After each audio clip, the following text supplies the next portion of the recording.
I'm Amy, and I want to thank you for joining me today for my review of the Purple Carrot food service. Purple Carrot is a well-known vegan meal delivery service. They are, of course, 100% plant-based, and it's up to us whether or not they're 100% delicious, but that's why today I'm going to be sharing you one of their recipes to see if you think, based on what you see as I cook it, if it's worth the effort, worth your pretty pennies, and worth the calories.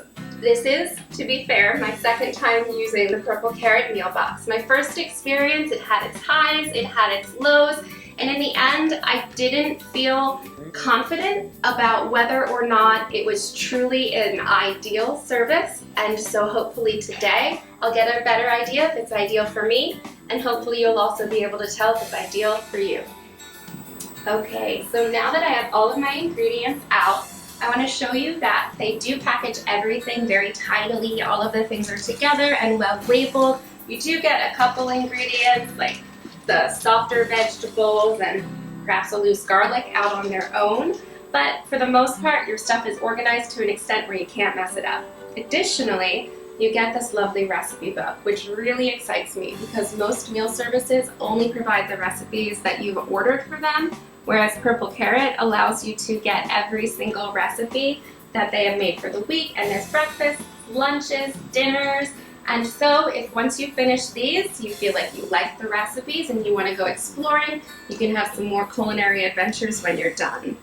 Now today, although I have 3 lovely meals, I'm only going to be making 1, so we're going to put everything away that I'm not working with, and when you come back, we will be able to show you all of the pieces of the chickpea maximun curry recipe. And now, through the magic of movies, all of my ingredients are right here, ready to go. Let's talk about the quality. While everything is high quality ingredients, because of the minimal packaging, I do have some damage on some of my vegetables. Because these things were together, you can see some damage on my bell pepper that has left a piece of itself on the curry and a little bit of mess on these cans. I kind of forgive Purple Carrot for that personally because knowing that they are a vegan service that is very focused on minimizing people's carbon imprints, they do their best to minimize the amount of packing and therefore waste that goes in. So it's something I think they need to develop and maybe reconsider where they put certain vegetables, but so long as you don't have any rot within the food, which clearly there is none, they're fresh and beautiful, it's still safe to use. My bok choy is a little dirty, but that's what you would expect from most vegetables, and I was gonna clean it anyway. So for the most part, I'm satisfied with how my things came, and I'm excited to get into the next step where we're going to cook it. Okay, so before I share a little information with you about what a maximun curry is and get started cooking it, I do want to let you know that if you enjoy what you see here today and you think that Purple Carrot would be a good fit for you, please go ahead and check out that link in the description because any purchase made through there will help fund my future culinary experiments where I can share with you a variety of different meal boxes as per your request if you'd like to leave a comment below, and find out before you need to spend your money whether or not it's even worth putting your money in that place. So, a chickpea maximun curry is actually a curry that blends flavors from 2 distinct regions.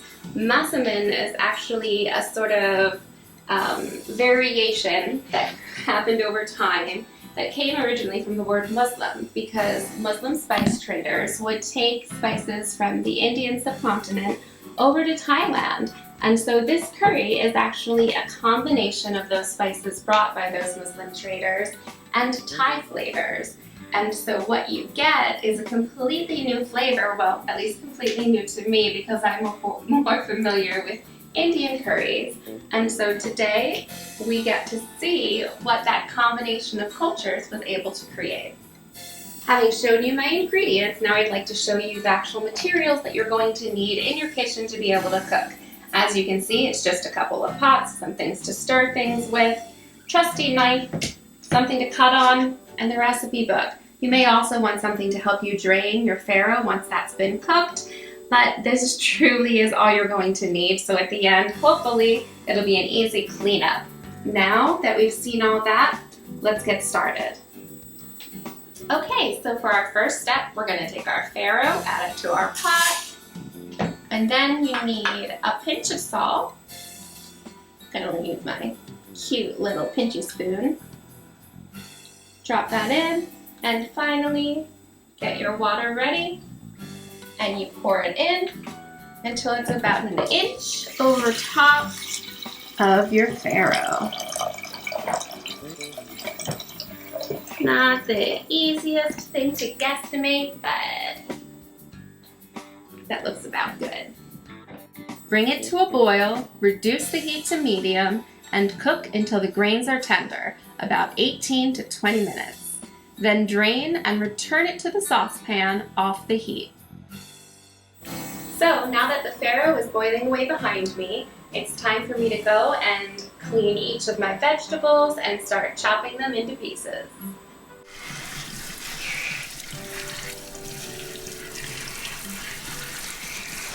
For step 2, we trim and de-seed the red bell pepper, chopping it into 1-inch pieces. Then, trim the baby bok choy, chopping that into 2-inch pieces. Finally, peel and thinly slice your carrots, then drain and rinse the chickpeas. For step 3, heat 1 to 2 tablespoons of vegetable oil in a large pot over medium-high heat. Add your chopped red bell pepper, your chopped baby bok choy, your sliced carrot, and a pinch of salt and pepper. Cook until the vegetables begin to soften in about 3 to 5 minutes.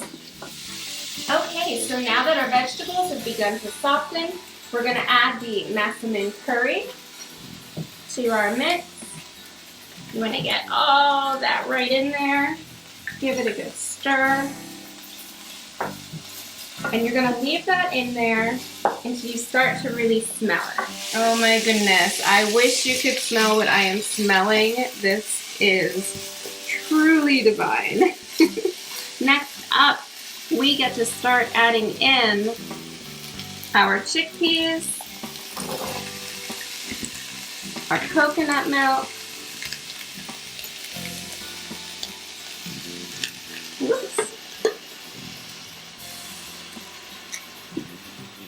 Additionally, it's time to add your tamari, which, if you were confused like myself, is the soy sauce.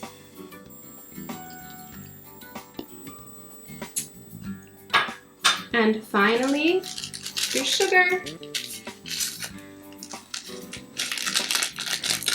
And just 1 more pinch of salt.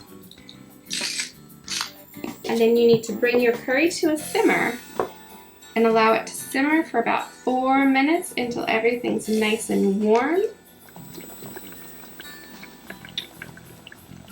For step 5, have your lime. Juice 1/2 and then cut the other half into wedges. Remove your curry from heat and add lime juice. Taste and add salt as necessary. For step 6, divide the cooked farro between bowls. Top with your chickpea maximun curry and serve with your lime wedges. Dig in! Okay, so now that everything's finished, I get to do the little final steps, which you can do on your plate. Add a little extra lime if you're so inclined. Maybe some extra salt. I'm gonna go with it. And now for the big moment. Seeing how it is.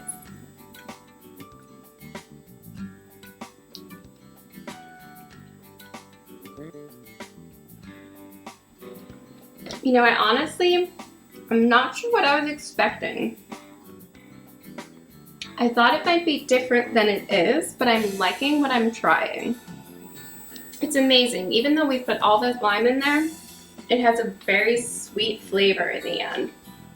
The spices are not overpowering. There's no heat to it, so if you would see something that said maximun curry and be afraid that it might burn your face off or have different flavors that you're just scared to try, don't let it frighten you off. Now, if you are someone who is looking at the name maximun curry and thinking, ooh, curry, I'm going to have a very super spicy, super hot meal, then maybe this isn't going to be the meal for you. Although I do think if you're someone who likes that, there's a good chance you've already got in your cupboard all the things necessary to spice it up a little bit. Personally, if I make it again, I would probably add a little bit of pepper just to make it a little hotter, or maybe even a little garam masala to spice it up an extra notch. Having had the opportunity to try this, I do have to say that personally, based on this recipe, I would recommend trying out purple carrot. My reasons being, although the vegetables didn't look perfect when they came, they were all perfectly healthy. They had little bumps and bruises, but they're all fresh, crispy, delicious. Once you cook them, they've got just the right texture, so you know they were of a high quality. I also feel like this is a great meal because it did not take that much work. I found it very easy, and I'm often overwhelmed by major cooking experiences. So if you like what you've seen and you think that it might be a flavor that would work out for you as well, please do go to that link below, because if you want, you can always help us make more videos so I can show you what other services might be great for your home. Once more, thanks so much for watching. I'll see you in the next video.